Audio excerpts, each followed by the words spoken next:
अस्सलाम वालेकुम नाज़रीन, आप देख रहे हैं न्यूज़ नाइट। मैं हूं डॉक्टर सज्जाद बुखारी। नाज़रीन, पाकिस्तान की सियासत में इनकलाब से जो इक़्तिदार तक का सफ़र है और नज़रियात से फौरी तौर पर मफादात का जो टकराव हम देख रहे हैं अरसे दराज से, उसने पाकिस्तान की सियासत में और जो डेमोक्रेटिक स्ट्रक्चर है उसको इंतहाई नुकसान पहुँचाया है।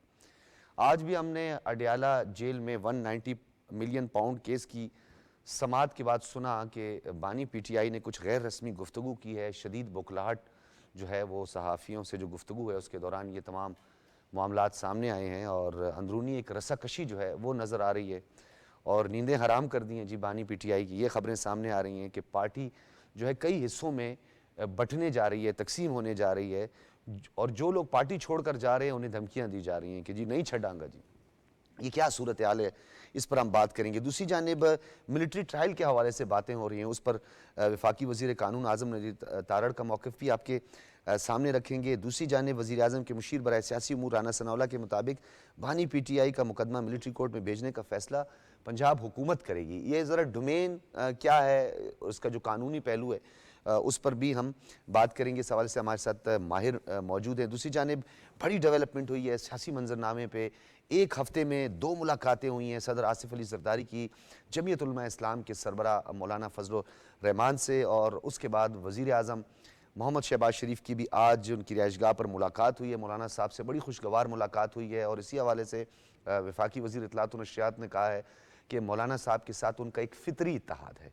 अब ये जो फ़ितरी इत्तेहाद है इसका एक पस मंज़र मैं आपके सामने ज़रूर रखूँगा, लेकिन आपको बताते चले ये मौज़ूआत होंगे जिस पर आज अपने प्रोग्राम में तफसीलन बात करेंगे। मुस्लिम लीग नून के रुकन कौमी असम्बली हनीफ अब्बासी ने जेल में देसी मुर्गियों की बातें की हैं और ज़रा हम पूछेंगे पंजाब हुकूमत से भी कि ये सारे प्रिजनर्स को भी देसी मुर्गियाँ खिलाई जाती हैं, बकरे खिलाए जाते हैं या कोई स्पेशल ट्रीट किया जा रहा है, ये क्या वजूहत हैं। गुफ्तगू का बाकायदा आगाज़ करते हैं। इस्लामाबाद स्टूडियोज़ में हमारे साथ इस वक्त मौजूद हैं हाफिज़ एहसान खोखर साहब, माहिर कानून है, किसी तारुफ के मोहताज नहीं हैं और तमाम तर कानूनी पहलुओं पर आपकी बड़ी गहरी नज़र है और ग्रिप है। बहुत शुक्रिया।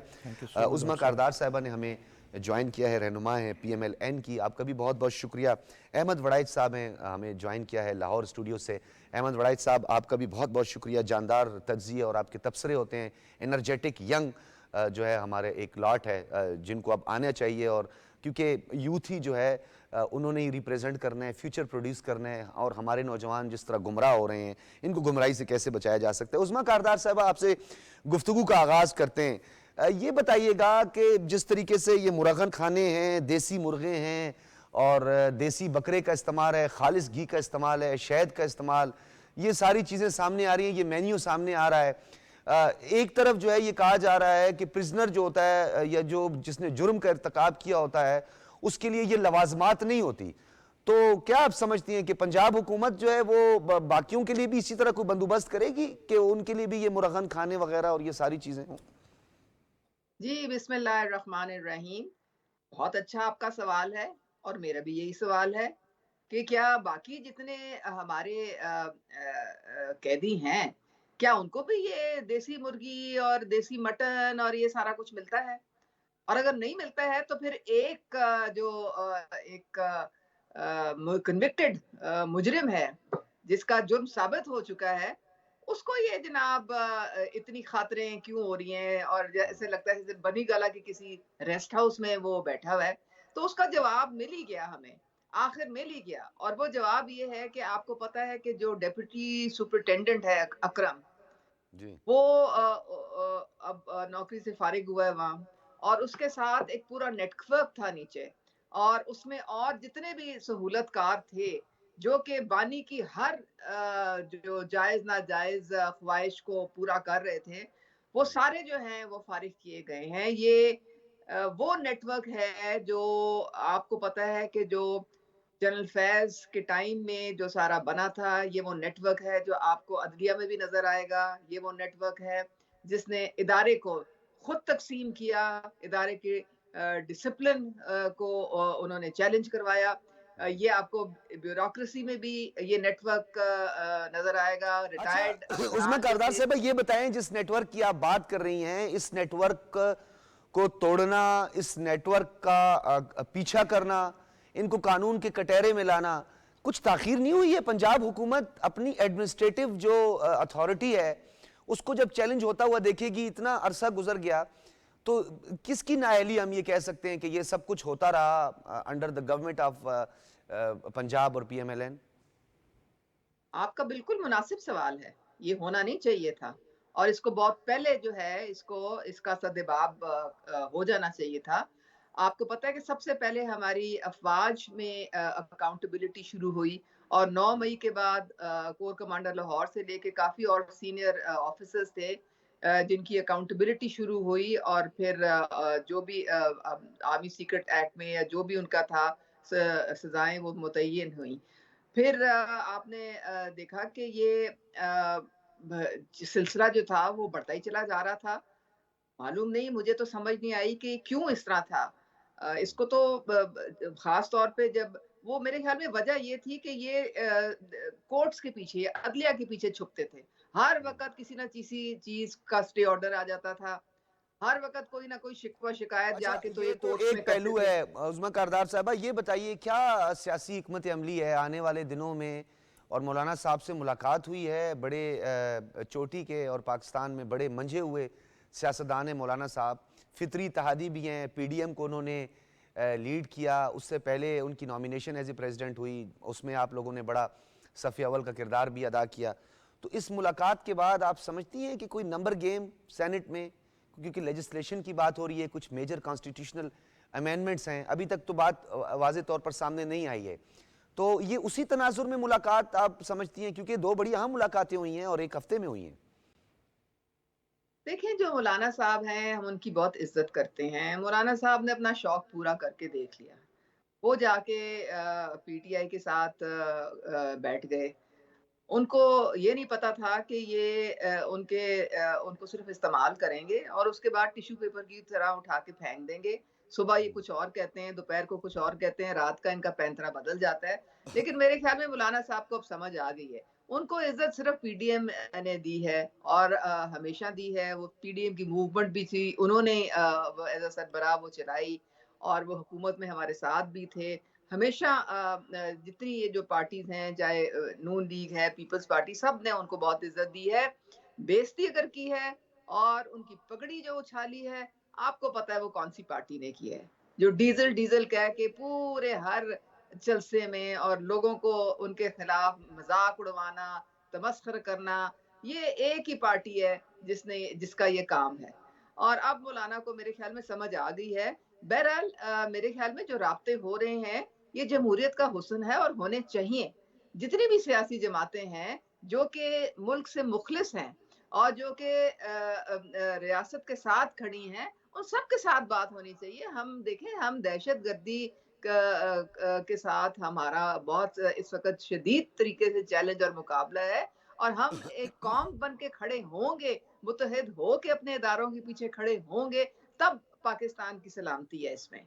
अच्छा, मुझे ये बताइएगा कि ये इनकलाब बराए इक़्तिदार का जो एक फार्मूला नज़र आ रहा है, फिर 8 सितंबर कमिटमेंट भी हुई है, तो क्या रास्ता रोकने के लिए सियासी जो हिकमत अमली है वो क्या है?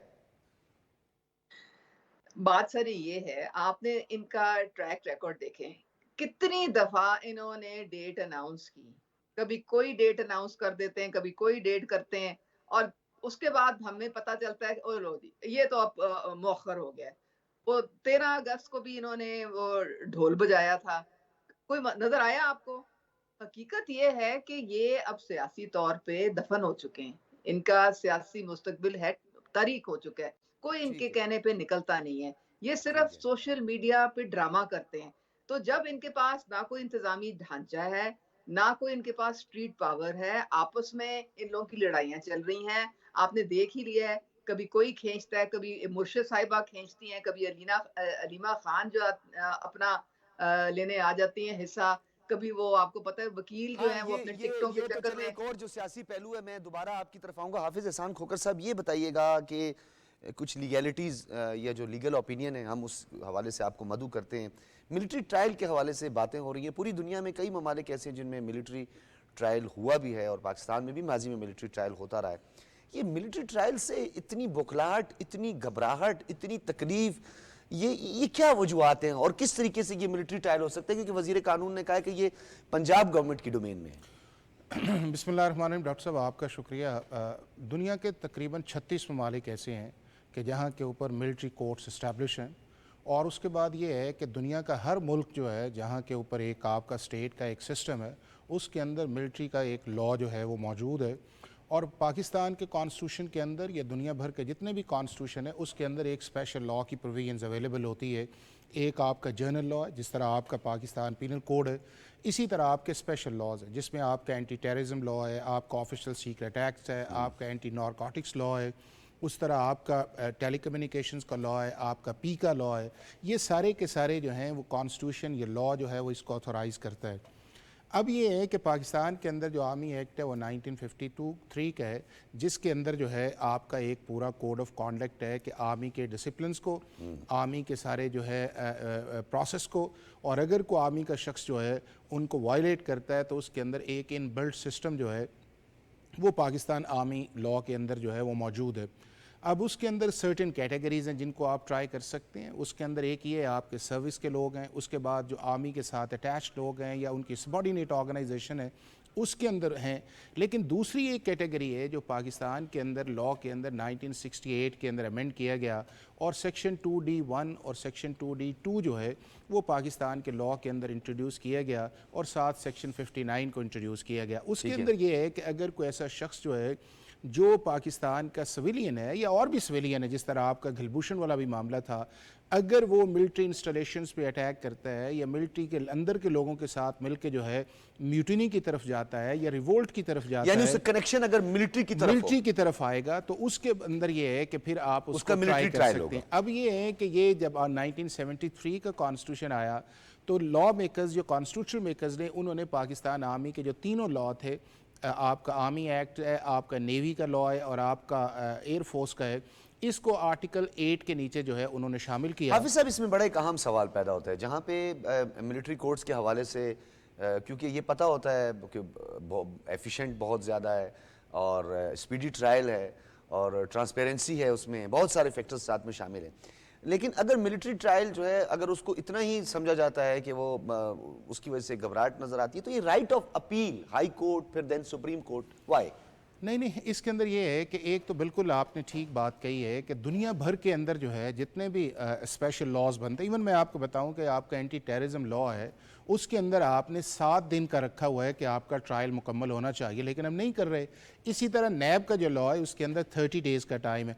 तो जितने भी स्पेशल लॉ है उसके अंदर टाइम है, बट चूंकि हमारा एक प्रोसीजरल सिस्टम या हमारा रेगुलर जस्टिस सिस्टम इतना डिलीवर नहीं करता, तो वो जो है वो एक बहुत बड़ी टाइम लिमिट जो है वो करती। अब कभी भी आपने नहीं देखा होगा कि जी 7 दिन के अंदर या 30 दिन के अंदर आए या डे टू डे हेयरिंग्स के अंदर आए तो वो लीगल प्रोसीजर, बट चूंकि आपका आर्मी का है उसका एक अपना सिस्टम है, उस सिस्टम के अंदर जो है वो आपका स्पीडी भी है, आपने सारी चीज़ों को भी करना है, और जितनी चीज़ें वहाँ पे होती हैं वो एक ओच के नीचे आती हैं, जिसमें आपका जज एडवोकेट जनरल भी है, फिर आपका प्रिजाइडिंग ऑफिसर्स भी है। अगर 4 किस्म के जो हैं वो आपके कोर्ट मार्शल्स आते हैं, एक जनरल कोर्ट मार्शल है, एक डिस्ट्रिक्ट कोर्ट मार्शल है, उसके बाद एक फील्ड जनरल कोर्ट मार्शल है, एक आपका समरी कोर्ट मार्शल है जो उसके अंदर है। तो उन सारों की मुख्तलिफ कैटेगरीज हैं। अब जब उस कैटेगरीज के अंदर जाके स्पीडी आती है उस चीज़ के अंदर, तो वो एक ऐसा एरिया है कि जिसके अंदर जाके कहा जाता है कि जी उसके अंदर जल्दी कन्विक्शन का एक है, और पाकिस्तान के रेगुलर सिस्टम में नहीं है। अच्छा, इसमें ये जो है, मैं दोबारा हाफिज साहब आपकी तरफ आऊंगा, बहुत ये क्योंकि इंपॉर्टेंट नुक्ता था और आप भी जानते हैं कि इस नुक्ते पर बात सिर्फ एक लाइन में कर दूं ताकि फिर आ जाइएगा उस चीज़ के अंदर कि जब से ये लॉ बना है 68 के लेके 1975 के अंदर सुप्रीम कोर्ट की जजमेंट आई और उन्होंने कहा कि जो मिलिट्री लॉज के अंदर अगर सिविलियन को ट्राई किया जाता है तो वो उनके कोई फंडामेंटल राइट की भी वायलेशन नहीं है, ड्यू प्रोसेस लॉ का भी इशू नहीं है।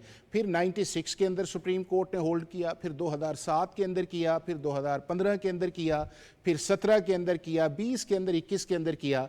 लेकिन ये 24 के 23 के अंदर जाके जो एक आया कि जिसके अंदर आपने 50 साल की एक एस्टैब्लिश प्रैक्टिस थी जो पाकिस्तान की सुपीरियर कोर्ट थी, जो उससे बड़े बेंच इसको फैसला कर रहे थे, उस बेंच ने जो 4/1 को 23 अक्टूबर को फैसला किया है, मेरा ख्याल ये है कि वो एक एस्टैब्लिश प्रैक्टिस के भी खिलाफ है और ऐसी चीज इसके अंदर लेके आए हैं कि जिससे आपने समझा ये अच्छा, कि 9 मई का जो बहुत बड़ा इंसिडेंट था वो सारे का सारा पॉलिटिकल चला गया। नुक्ते की वजाहत चाह रहा था, मैं दोबारा जब आपकी तरफ आऊंगा तो इस नुक्ते की वजाहत आपसे जरूर चाहूंगा कि मिलिट्री कोर्ट्स एंड देन दोबारा सिविल कोर्ट्स में राइट ऑफ अपील का जो मामला है मैं कितना, उसकी तरफ मैं आपकी तरफ दोबारा आऊंगा।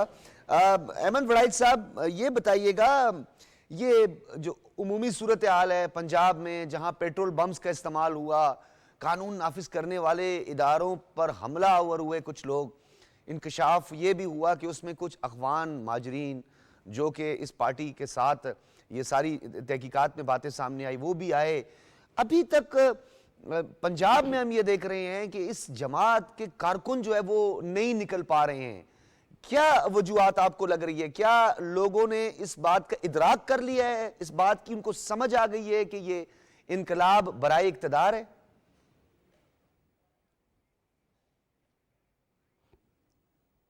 बिस्मिल्लाहिर्रहमानिर्रहीम। बहुत शुक्रिया डॉक्टर साहब। देखिए, आपने जैसे कहा है कि अब लोग जो कारकुन हैं वो बाहर नहीं आना चाह रहे हैं। आप मुझे बताइए कि जो बानी पीटीआई हैं या जो पीटीआई की जमात है, उनके अपने बच्चे कहाँ हैं? अब लोग क्यों बार बार अपने बच्चों को बाहर लेकर आएँ? लोग क्यों अपने बच्चों को बाहर भेजें कि जाएँ, जाकर जो है वो खान के पीछे जो है अपने आप को दाव पर लगा दें, अपने जो तलीमी कैरियर है उसको आप तबाह कर दें, अपनी जान के ऊपर खेल रहे हैं। तो अब ये लोग ज़्यादा देर ऐसे बर्दाश्त नहीं कर सकते और ऐसे अब लोग क्यों बाहर निकलेंगे? और दूसरी जहाँ तक बात है कि खान साहब की, मैं कहता हूँ कि जो बानी पीटीआई हैं उनके मुतालिक और उनकी जमात के मुतालिक अब तक जितने भी लोगों ने जो राय दी थी, पाकिस्तान के दानश्वरों ने जो राय दी, जब जब ये जमात आगे बढ़ती रही, जो राय इनके मुतालिक दी जाती रही, क्या वो सच साबित नहीं हुई? 2014 का जो धरना दिया गया था उसमें क्या कहा जवेद हाशमी ने? और उस वक्त जितने लोग जो थे, जो दानिश्वर थे, जो समझदार थे, जिस तरह आप लोग मतलब पुराने जो हैं वो आप टीवी पे काम करते हैं या सहाफ़त को आप जानते हैं, आप लोगों की आंखों के सामने सब कुछ होता रहा कि इस्लामाबाद की सड़कों के ऊपर बिला जवाज़ और रियासत की जो रिट है उसको चैलेंज किया जाता रहा और 126 दिन का एक खिलाफ कानून और खिलाफ ज़ाब्ता पाकिस्तान की रियासत को जब रिट करके चैलेंज करके उसकी रिट को उन्होंने जो धरने दिए और उस वक्त पीछे हदफ क्या था। और चलते चलते फिर इन लोगों ने जो अपनी जमात की ट्रेनिंग की थी, ये नुक्ता जो है ये मैं चाहूंगा इसकी थोड़ी सी आप भी वजाहत कीजिएगा। आपने ये कहा था कि रियासत के साथ क्या कुछ हुआ, हमारी आंखों के सामने हुआ। यानी स्टेट का एक बड़ा अहम एक पिलर है रियासत पाकिस्तान को, और स्टेट नैरेटिव बिल्डिंग का काम कर रहा है स्टेट रन मीडिया पीटीवी, उसकी बिल्डिंग पर हमला हुआ। नो डाउट खारदार तारों की कटिंग हुई, बाकायदा तौर पर कटर्स उनके हाथ में थे, वो दीवारें फलांगे। सुप्रीम कोर्ट पर जिस तरीके से उन्होंने जो कुछ किया, मैं अब वो अल्फाज नहीं दोहराना चाहता। कानून नाफिज करने वाले इदारों की हड्डियां तोड़ी गई, स्पाइनल कॉर्ड तक का उनके शो हॉस्पिटल्स में वो जाके एडमिट हुए। सवाल फिर वही आ जाता है कि जब रियासत की रिट को चैलेंज किया जाता है तो रियासत अपनी रिट को बहाल करती है। इस रिट को किस तरह बहाल किया रियासत ने? यही तो हमारा सवाल भी है कि अगर वहां पे पेट्रोल बम का इस्तेमाल हुआ, नो डाउट कि पुलिस एहलकार भी वहां पे जख्मी हुए, लेकिन रियासत को तो अपनी रिट बहाल करना है ना।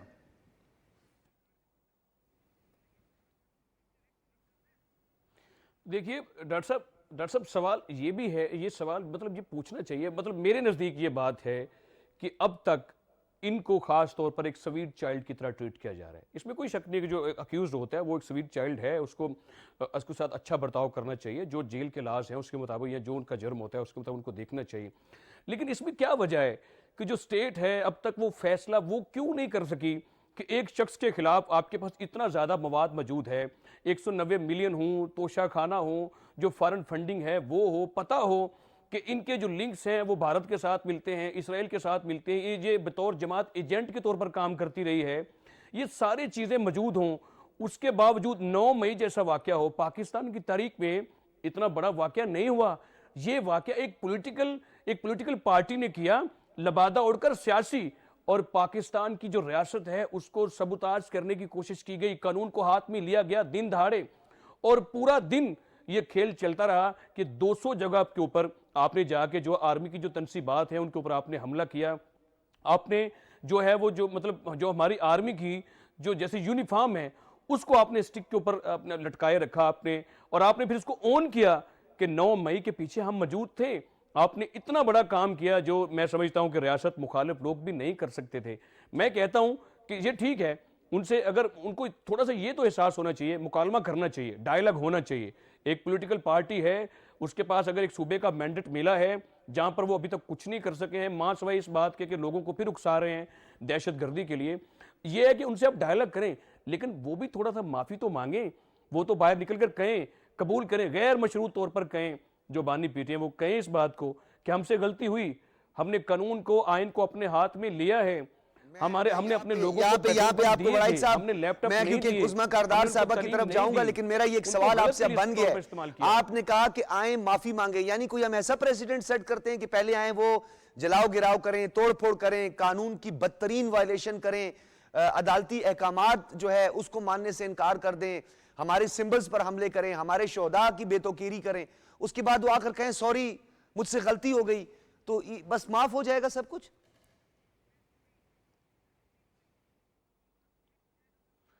नहीं, मतलब ऐसे प्रेसिडेंट नहीं देना चाहते, ये बात को मतलब इस हद तक नहीं है कि वो, मैं ये नहीं कि सियासी तौर पर और इखलाकी तौर पर ये बात कहना चाहता हूं कि कम से कम वो लेस देन इतना तो आगे कह दें, ओन तो करे इस चीज को कि हमने ये हमले किए, हमने रियासत के ऊपर चढ़ दौड़े, हम रियासत पर चढ़ दौड़े थे, हम उसकी माफी चाहते हैं ताकि थोड़ा सा मामला आगे बढ़े।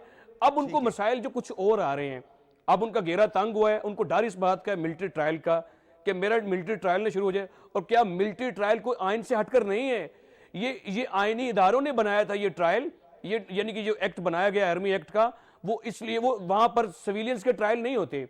आर्मी एक्ट में जो ट्रायल होते हैं उन लोगों के होते हैं जो आर्मी के ऊपर हमला करें, जो उनकी तनसीबात के ऊपर हमला कर दें, जो दहशत गर्दी करें, उनके खिलाफ वो ट्रायल होता है। तो आए, मैं पिछले दिनों हम देख रहे थे कि आर्मी ने खुले दिल से कहा कि हमने बानी पीटीआई का जो ट्रायल करना है, हमने ओपन ट्रायल करना है, ताकि ओपन ट्रायल करें, कौम देख सके और दुनिया देख सके कि ये जो शख्स जमहूरियत का राग लापता है, झूठ बोलता है, ये बेईमानी कर रहा है कौम के साथ, इसके ऊपर संगीन इल्जाम है और वो सच्चे इल्जाम है कि ये पाकिस्तान का खैर का नहीं है। क्या वजाहत करेंगे उस्मा कारदार साहबा? ये बताइएगा, रेस्टोरेंट से नाश्ते जब लाए जाएंगे और देसी मुर्गी और मक्खन भी डिमांड की जाएगी, जिस तरह आज पीएमएलएन के रहनुमा और रुकन कौमी असम्बली हनीफ अब्बासी ने भी ये जिक्र किया, फ्लोर ऑफ द हाउस पर ये सारी बातें हो रही हैं, ये सहूलियात मैसर नहीं होनी चाहिए, ये उनका कहना है।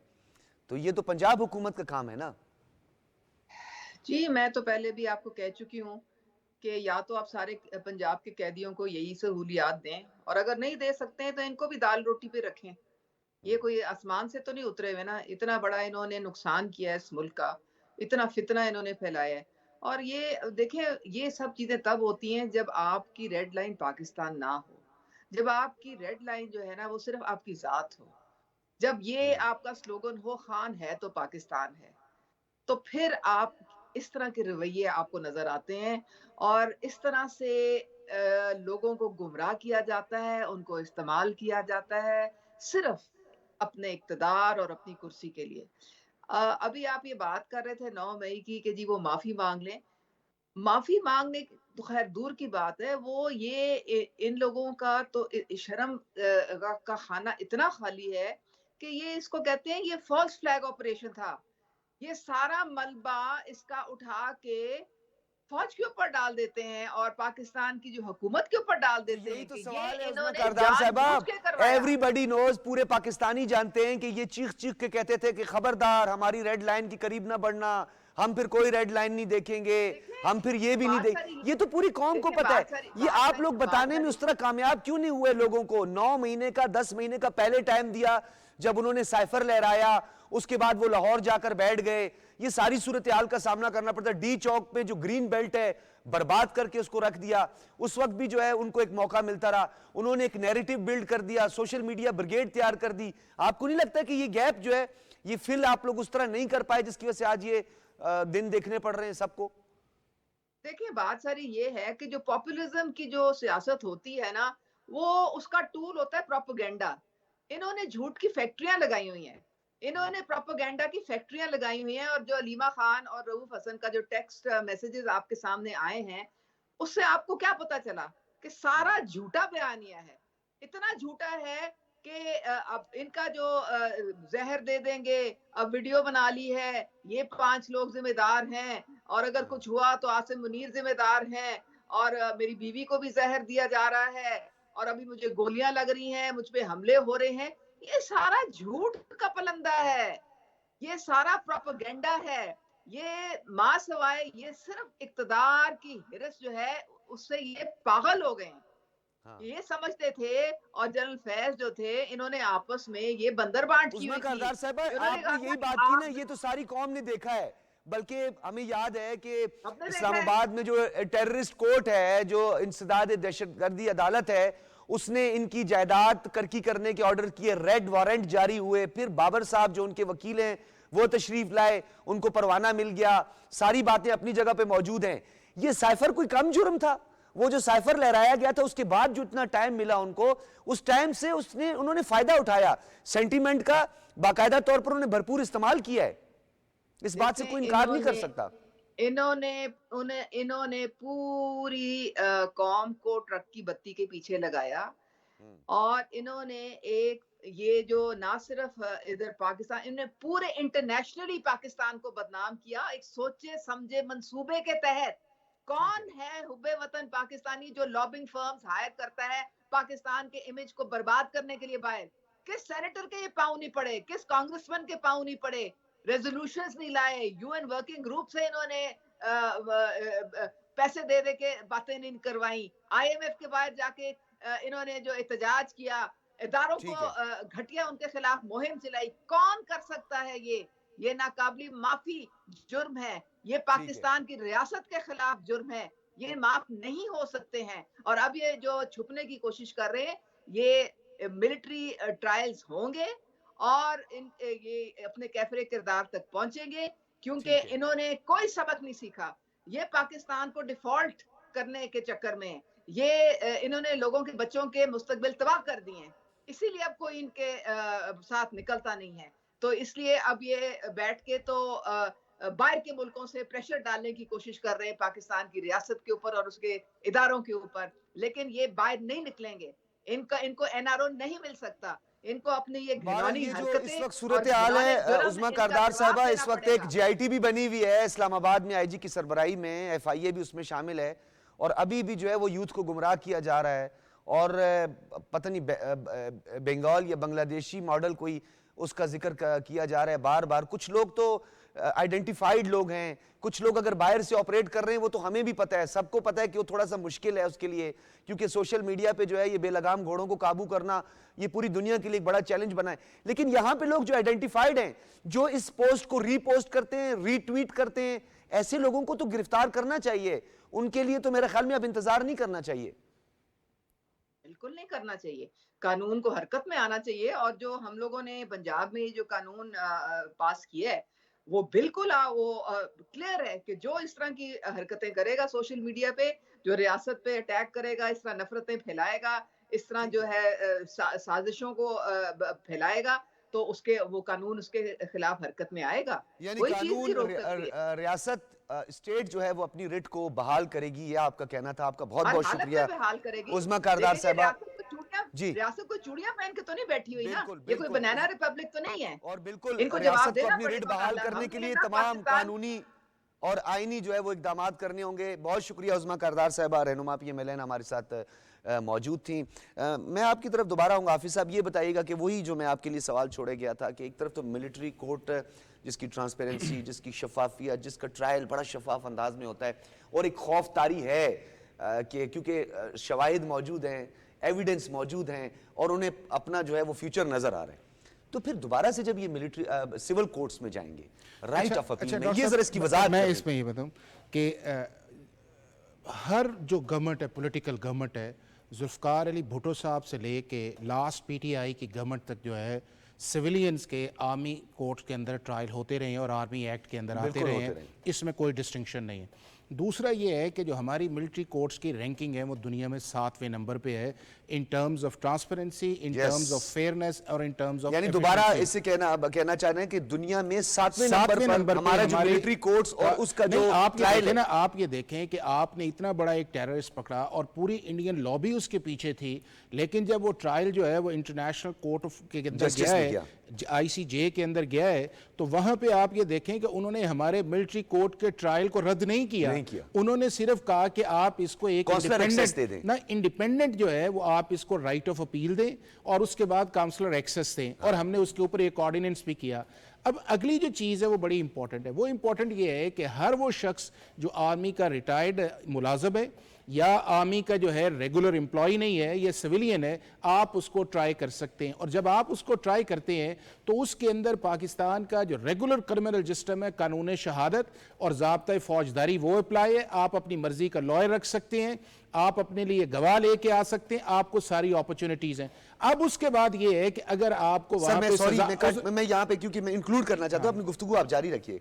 आपको नहीं लगता कि कंपैरेटिवली अगर हम देखें सिविल कोर्ट्स के अंदर जो एविडेंस है सबसे बड़ा मसला आता है, और यही एक वजह है क्योंकि जब तक आपके पास शवाहिद नहीं होंगे, शहादतें नहीं होंगी, एविडेंस नहीं होगा, प्रोसीडिंग आगे नहीं बढ़ती है और ना ही उस पर कोई अमल दरामद हो सकता है। मिलिट्री कोर्ट के अंदर कम से कम ये है कि प्रोटेक्शन हमें नजर आती है, जो एविडेंस होता है उसको प्रोटेक्ट किया जाता है। देखें डॉक्टर साहब, जो स्टैंडर्ड ऑफ एविडेंस है उसके पैरामीटर्स आपके मिलिट्री कोर्ट्स के अंदर हाई होते हैं, क्योंकि उसकी एक वजह है। उसकी वजह यह है कि वही मामला फिर दोबारा आपका रेगुलर जस्टिस सिस्टम के अंदर भी आता है। ये नहीं कि अगर आपने किसी को सजा दी है उस मिलिट्री कोर्ट के अंदर, उसकी अगर आर्मी चीफ उसकी कंफर्मेशन कर देते हैं तो उसके बाद आपको इंटरनली पाकिस्तान आर्मी का जो लॉ है उसके अंदर राइट ऑफ अपील जो है वो मौजूद है सेक्शन 133 के नीचे।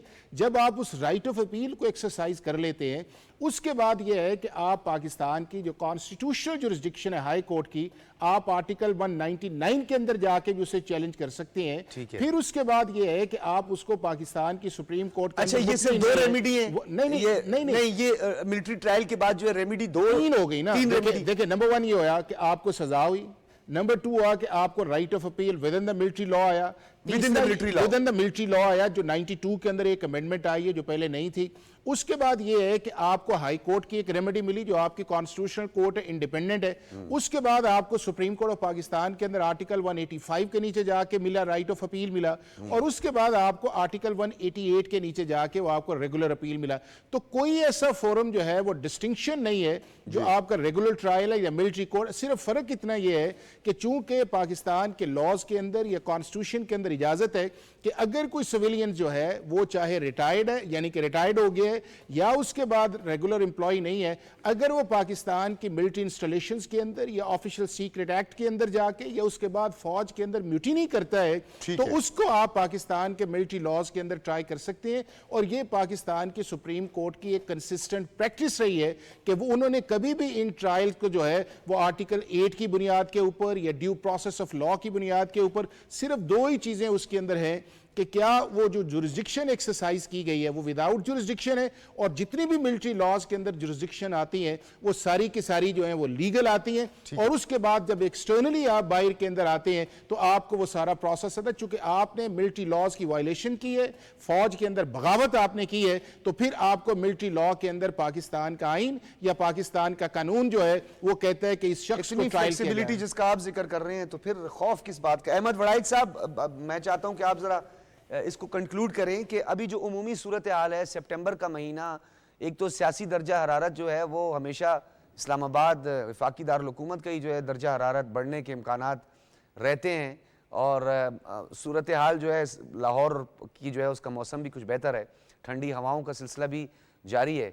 तो आपको लगता है कि आने वाले दिनों में कुछ दर्जा हरारत मजीद जो है वो बेहतर होगा? मौलाना साहब की मुलाकात भी हुई है, दूसरी मुलाकात है, और 24 अगस्त की ये मुलाकात थी आसिफ अली जरदारी साहब के साथ, उसके बाद ये दूसरी मुलाकात हुई है।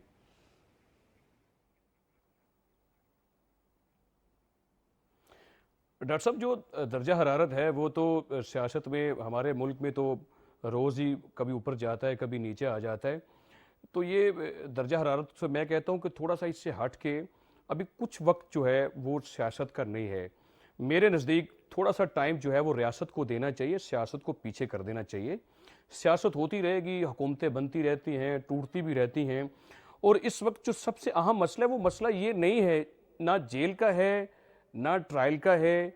मैं कहता हूँ कि ये एक बेतुकी बाज़-औक़ात बहस लगती है कि हम लोग जो थोड़ा सा ज़्यादा ये टाइम जो हम बानी को देना शुरू कर देते हैं, या हम सियासत के ऊपर बात करना शुरू कर देते हैं, या हम एक जो जमात है उसको ख़ास तौर पर हम डिस्कस करना शुरू कर देते हैं छोटी छोटी चीज़ों पर। इस वक्त तरजीहात ये नहीं है, ये एक लैदा चैप्टर है, ये एक बेमानी चीज़ें हो जाती हैं कि हम बार बार जो है वो उनका जिक्र करें, ये बात सामने रखें कि उनको क्या नहीं मिल रहा, क्या मिल रहा है। ये जेल के मुताबिक, कानून के मुताबिक जो उनके साथ सलूक है वो होना चाहिए। 1 लाख के करीब पाकिस्तान में इस वक्त कैदी मौजूद है जेलों में, सबको एक जैसी सहूलियत मिलनी चाहिए। इसके अलावा बरक्स मसला क्या है इस मुल्क का? देखिए, थोड़े देर से, मतलब पिछले 16 महीने जो हुकूमत मिली थी पीडीएम की, और अब से हुकूमत की सारी तरजीहात जो हैं वो पाकिस्तान को दिवालिया होने से बचाने के ऊपर मरकूज रही पहले। और आपकी जो हमारी जो लीडरशिप है पाकिस्तान की, उन्होंने रियासत को बचाया। और अब रियासत के सामने क्या चीज़ है, मिलिट्री इस्टेब्लिशमेंट और सियासी जो हमारी जो पाकिस्तान की जो लीडरशिप है वो ये चाहती है कि पाकिस्तान के जो हालात हैं वो ठीक बहुत है अहमद बेहतर वहीद किए साहब, जाएं, बहुत उनको शुक्रिया उनको लाहौर तरक्की दी स्टूडियो से जाए। आपने हमें ज्वाइन किया। और बड़ा एक अहम नुक्ता नाजरीन इन्होंने कहा कि ये अभी छोटी सी बातें हैं, पाकिस्तान की फलाह बहबूद, पाकिस्तान की तामीर और तरक्की, पाकिस्तान में माशी जो इस्लाहात हैं उसका और बाकी चीज़ों की तरफ तवज्जो होनी चाहिए। छोटे छोटे नुकात पर इतना टाइम देना, ये सारा कुछ करना, ये भी बड़ा एक नुक्ता सर कंक्लूड करना है। मुझे ब्रेक का कहा जा रहा है सर। कि सुप्रीम कोर्ट ऑफ पाकिस्तान ने 23 अक्टूबर को कुछ अमेंडमेंट्स को अल्ट्रा वायरिस किया था, ठीक है। लेकिन उसके बाद सुप्रीम कोर्ट ऑफ पाकिस्तान ने लार्जर बेंच ने उस जजमेंट को सस्पेंड कर दिया है। और जब सस्पेंड कर दिया है तो आपका लॉ जो है वो रिवाइव कर गया है। ठीक है। और अब उस रिवाइवल के अंदर पाकिस्तान के अंदर सिविलियन जो हैं उनको आप आर्मी एक्ट के अंदर या मिलिट्री कोर्ट्स के अंदर ट्राई कर सकते हैं। ठीक है, हाफिज एहसान खोकर साहब, मुल्क के मुमताज़ माहिर कानून, आपकी भी तशरीफ़ आवरी का बहुत बहुत शुक्रिया। नाज़रीन, यहाँ लेंगे एक ब्रेक, और ब्रेक के बाद जब आएंगे तो शुमाल मशरकी बैर अरब में मौजूद डीप डिप्रेशन तूफ़ान की शक्ल इख्तियार कर रहा जा रहा है। मेट ऑफिस क्या कहता है, माहिरीन इस हवाले से क्या कहते हैं, इस पर बात करेंगे एक ब्रेक के बाद।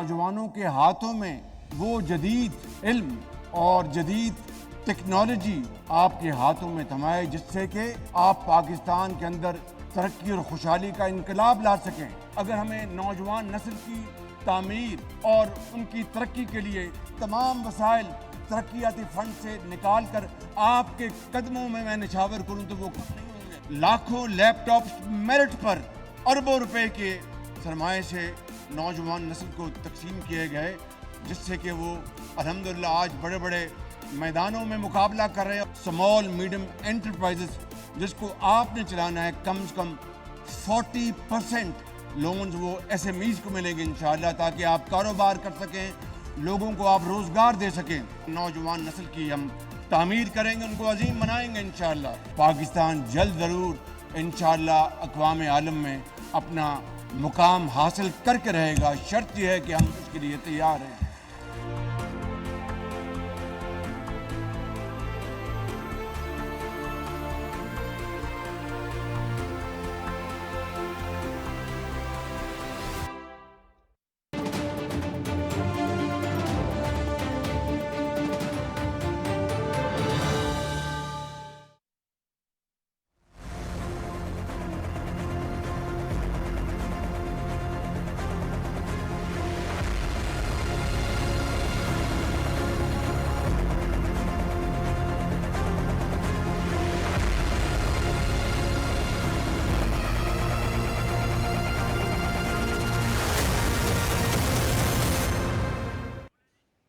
वेलकम बैक नाज़रीन। महकमे मौसमियात ने बताया कि 1976 के बाद अब अगस्त में बैर अरब में समंदरी तूफ़ान तश्कील हुआ है और 1964 के बाद पहली मरतबा साइक्लोन बना है। इस पर कुछ माहिरीन जो है वो ही बेहतर बता सकते हैं। हमारे साथ इस वक्त मरियम शबीर साहिबा मौजूद हैं, माहिर माहौलियात हैं। मरियम साहिबा बताइएगा, ये साइक्लोन है क्या, किस तरह ये डेवलप होता है, कितना इसका खतरा लाक है, क्योंकि उमूमी तौर पर इस तरह के साइक्लोन हम वेस्ट में भी देखते हैं और अमेरिका कई बार इससे मुतासर हो चुका है, उसके जो खासतौर पर कोस्टल बेल्ट है उस वो भी मुतासर हो जाता है। किस तरह इस के पे मजीद काम करने की जरूरत है और किस तरह के खतरात लाक हैं? जी बिल्कुल, अगर मैं बहुत सिंपल तरीके से बताने की कोशिश करूं व्यूअर्स के लिए, तो साइक्लोन एक ऐसा फिनोमेना होता है जो कि आपके हाई विंड स्पीड बेसिकली इसमें इन्वॉल्व होती है, उसकी वजह से होता है। और ऑफ कोर्स जहाँ पे आपके कोस्टल एरियाज होते हैं, जैसा कि आपने मेंशन भी किया, ऐसे ही इलाकों में होता है, क्योंकि साइक्लोन का ज्यादातर जो आपको वाकयात मिलेंगे वो पानी जहाँ पे आपके समुद्र होते हैं उधर से ही आपके मिलते हैं।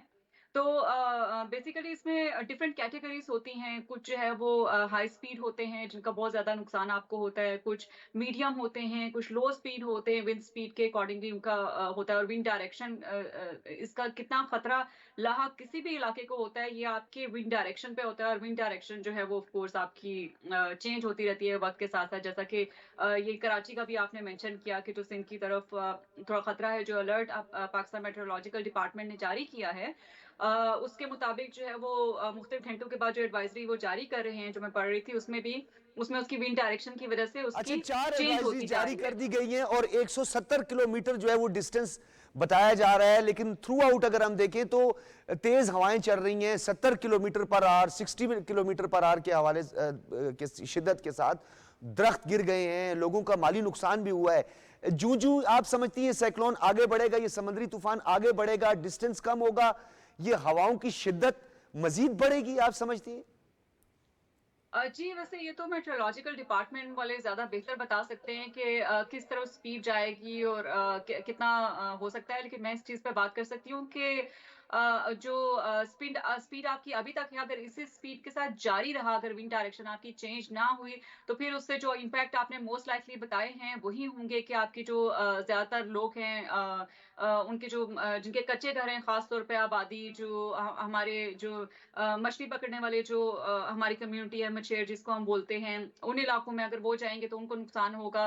वैसे साहिल समुद्र पे हमने देखा है कि कोई भी एडवाइज़री जारी होती है तो हमारे लोग बगैर पढ़े जो है वो चल पड़ते हैं, तो उस तरफ ना जाएँ। इसके अलावा आपके जो कराची की वैसे जो सूरत-ए-हाल है, जो आपके समुद्र के साथ-साथ इलाके होते हैं, उसमें आपका ज़्यादातर आपको कंक्रीट मिलता है, तो उसकी वजह से आपकी अर्बन फ्लडिंग होने का भी खतरा होता है तेज़ हवाओं की वजह से। इसके अलावा अगर आपकी स्पीड बरकरार रहती है, तो जैसे ये आपके जो एडवर्टाइज़मेंट के लिए बोर्ड लगे होते हैं, जो आपकी बिल्डिंग्स ऐसी होती हैं जो बहुत मजबूत नहीं होती हैं तेज़ स्पीड की वजह से, उनके टूटने के खतरात होते हैं। अगर आप बाहर ट्रैवल कर रहे हैं, तो बाइक पे ट्रैवल करना अवॉइड कर सकते हैं। तो इस तरह के बहुत सारे नुकसानात हैं, जैसे दरख्त गिरने का भी आपने बताया होते हैं। तो इस तरह के इम्पैक्ट आपको अच्छा, देखने को मुझे मिलते ये हैं। और अगर बताइएगा विंड डायरेक्शन चेंज मरियम साहिबा, जिस तरीके से हैवी रेनफॉल होता है उसको कुछ लोग जो है क्लाइमेटोलॉजी में जब उसको डिबेट उस पे होती है तो वो ये कहते हैं कि जिस तरीके से टेम्परेचर राइज हो रहा है या कार्बन इमिशन बढ़ रहा है, टेम्परेचर बढ़ने की वजह से ग्लेशियर मेल्टिंग और प्लस हैवी रेनफॉल होता है, ये इसको भी क्या कोई पैटर्न कह सकते हैं? यानी अगर ये 1964 के बाद अगर ये कोई साइक्लोन बना है तो क्या कोई पैटर्न है, ये नेचुरल है ये, या आप समझती हैं कि नहीं ये जो आपने खासतौर पर हवाओं की शिद्दत का और फिर ये सर्द और गर्म मौसम का, क्योंकि ये साउथ और नॉर्थ हवाओं का भी बाज़ औक़ात जो है बड़ा इम्पैक्ट इस पर होता है, तो आपको लगता है कि ये कोई पैटर्न है? जी, एब्सोल्युटली जो क्लाइमेट चेंज की वजह से आपको फिनोमेना नज़र आते हैं जिसमें कार्बन डाइऑक्साइड का अखराज बहुत ज़्यादा है, दूसरी जहरीली गैसों के साथ-साथ जिनको आप ग्रीन हाउस गैसेस कहते हैं, उसकी वजह से आपके एक्सट्रीम वेदर इवेंट्स बढ़ रहे हैं, जिनमें एक ये आपके जो समुद्री तूफान बनते हैं, जो तूफ़ानी आती है, ये भी आपका एक एक्सट्रीम वेदर इवेंट ही है और इसका क्लाइमेट रूट्स ऑफ कोर्स होती हैं। और जैसे-जैसे ऑफ कोर्स आपका लेकिन ये कहा नहीं जा सकता कि जो आपके साइक्लोन बनते हैं इसका कोई पैटर्न ड्रॉ हो जाएगा। ये हम डिटरमिन अभी तक क्लाइमेट चेंज में नहीं कर सकते। हाँ, अलबत्ता कब आता है हम ये मॉनिटर कर सकते हैं कि किस वक़्त नज़दीक जब टाइम आता है तो आ सकता है, कब फ़ॉर्म होना बन सकता है, कौन से आपके पोटेंशियल एरियाज़ होते हैं हॉट स्पॉट्स, वो ऑलरेडी साइंटिस्ट ने आइडेंटिफ़ाई किए हुए हैं, हमारे रिसर्चर्स ने पाकिस्तान में भी किए हुए हैं कि जैसे समुद्र और उसके आस-पास के जो इलाके होते हैं वो ज़्यादा वल्नरेबल होते हैं। तो ऑफ कोर्स इसके जो रूट्स हैं वो आपकी क्लाइमेट चेंज की तरफ ही जाती हैं, क्योंकि आपके नॉर्मली भी जो बारिश का जो साइकिल आपका वैसे भी देखें, ये तो समुद्री तूफान की बात कर रहे हैं। इसी तरह सिंपल वर्ड्स में अगर मैं व्यूअर्स के लिए बताऊं तो जो आपके बारिश का साइकिल भी जैसे होता है, गर्म हवाएं ऊपर उठती हैं, आपके ज्यादा मॉलिक्यूल्स फॉर्म होते हैं, इसके अलावा अचानक बारिशें जो शुरू हो जाती हैं गर्म सर्द मौसम की वजह से। इसी तरह आपके जो साइक्लोन्स भी होते हैं उनमें भी जो तेजी होती है, जो उसमें विंड स्पीड का जैसे आपने बताया वो होता है। फिर उसके अलावा बाकी जो गवर्नेंस रिलेटेड और जो आपके बाकी एनवायरमेंट रिलेटेड प्रोजेक्ट्स होते हैं जो जिनको नहीं मद्देनजर रखा जाता। फॉर एग्जांपल जैसे हाउसिंग की अगर हम बात करें कराची में, तो अगर रेलिवेंट डिपार्टमेंट सब अपना रोल प्ले करना शुरू करें, जिसकी वजह से ज्यादा प्लांटेशन करें, आपकी वर्टिकल हाउसिंग करें, क्लाइमेट रिसिलियंट हाउसिंग जिसको हम बोलते हैं, जो बिल्कुल। जैसे वेदर चेंज हो रहे हैं साथ साथ उस तरह के इकदाम करें तो उसकी वजह से नुकसान कम हो सकता है। तो बहुत डेफिनेटली शुक्रिया इसके जो मरियम शबीर साहिबा, कॉजेज हैं। आपका बहुत शुक्रिया। क्लाइमेट रेजिलिएंट पॉलिसी जो है वो हुकूमत पाकिस्तान की जानिब से इंट्रोड्यूस करवाई गई उस पर अमल दरामद की ज़रूरत है। उसके साथ साथ जो डिज़ास्टर मैनेजमेंट अथॉरिटीज़ हैं उन के जो अलर्ट्स जारी किए जाते हैं उस तरफ जो है वो आवाम को देखना चाहिए। साहिली इलाकों पे जो लोग रहते हैं उन्हें ज़्यादा मोहतात रहने की ज़रूरत है। माहीगीर मछेरे जो समंदर में, गहरे समंदरों में जाकर फ़िशिंग करते हैं उनके लिए ये एहतियात बहुत ज़्यादा ज़रूरी है। और ये एक पैटर्न भी है और साथ साथ इसमें क्लाइमेटोलॉजी यानी जो क्लाइमेट का इम्पैक्ट है वो भी जो है उसका असर होता है। ये मरियम शबीर साहिबा का कहना था। नाज़रीन, आपने गुफ्तगू सुनी, प्रोग्राम का फीडबैक ज़रूर दीजिएगा। इजाज़त दीजिए, अल्लाह हाफिज़।